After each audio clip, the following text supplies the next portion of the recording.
the 24 Jamboree sash, there were only 6 of them that were 3 wide. The rest were 2 wide. So the sash that you're looking at there is a 3 wide. It's one of 6 known sashes out of the Jamboree with the Jamboree Eagle on it. And the other patches there are the type 1s for each of the Tenderfoot, Second Class First, Life, Star, and Eagle, and information about them. This is the type 4, 5, and 6 board with all the patches, a variety of the patches that we're going to look at. And this is the board 7 through 12 that we're going to look at. This machine is a Sheffley machine, and it's the one that makes the patches. On the left, you see the tape, which tells the needles where to go and how to do the embroidery. And the embroidery then is done on the machine. So it's all computerized, and that's how big the machine is. When it originally started, there was a punch pattern for the 1955 rolled edge first patch. That is the punch pattern that was used. And when it started, the Shifley machine, on the left-hand side picture there, there's a gentleman who's running the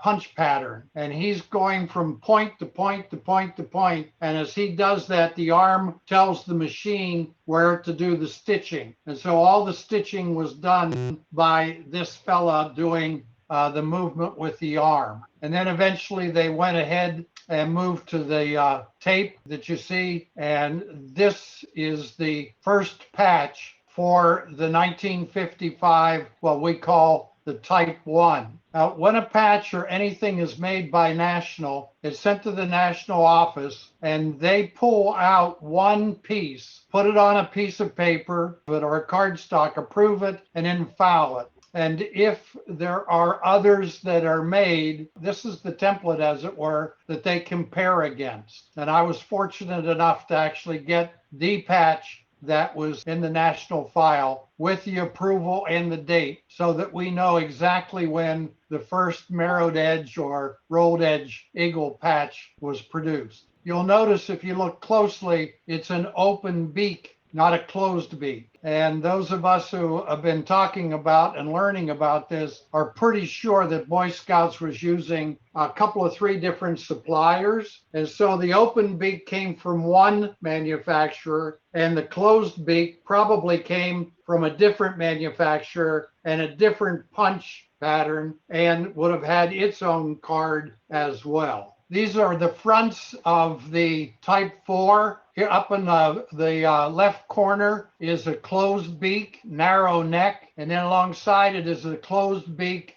thick neck. And while I've always said those are 2 different, we've done them as an A and a B. The truth there probably is that when the thick neck was made, the guy that was working the punch pattern made it that way by not putting the stylus in exactly the same place. But they're fun to see. And the open beak is down on the lower level, and the one that's to the right is an open beak. And if you look really carefully, the marrow edge is stitched on the inside and the outside. So it's got a flat look to it, and that's just one of the variations on the Type 4. The backs of the Type 4 are gauze, plain gauze. Over on the far right is a non-gauze. And the mesh, if you look carefully at the gauze, up in the left corner, it's a little wider. The one in the center is a much smaller, finer mesh. Again, your choice about whether you want to collect it, but most people would just want to collect the cloth back mesh and the cloth back plain. The Type 5 patch started in 1972, ran through 1975.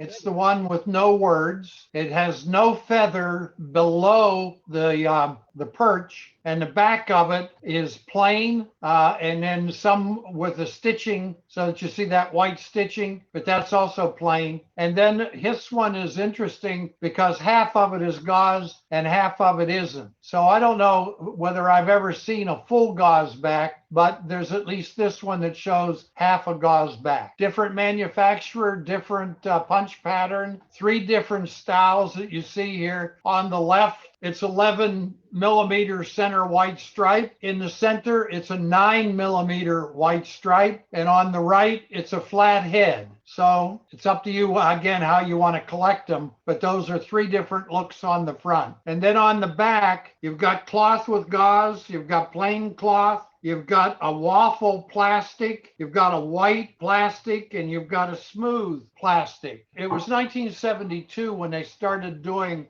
the plastic backs, and the plastic backs were interesting. They applied the plastic before they cut the patch out. So you had a whole strip of cloth and they applied the plastic to it. One way of applying the plastic was to use heated rollers. They laid the patch material upside down, and the bottom roller was just smooth and nothing, and the top roller was heated and allowed the plastic to melt to the back of the patch. Then there was a second way they did it. They did it with infrared, and they passed it through, and the plastic melted on the back. When they did that, they had the roller, and the roller had a design, a waffle design. So when it rolled them, it was heated and left that design. So that's when you end up with the waffle. And then they developed doing it by a liquid curtain, like a car wash, and you run the patch through and the liquid runs down on it. And depending on how much liquid gets there,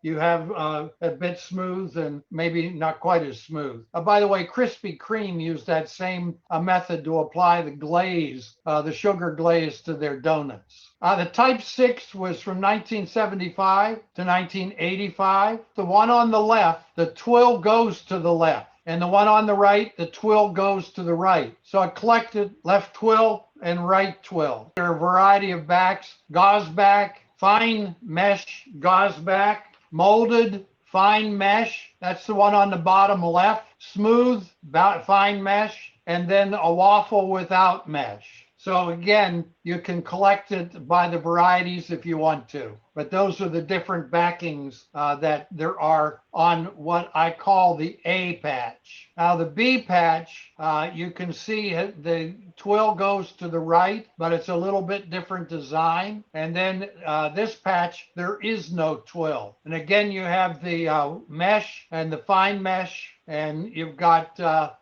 molded and smooth backs.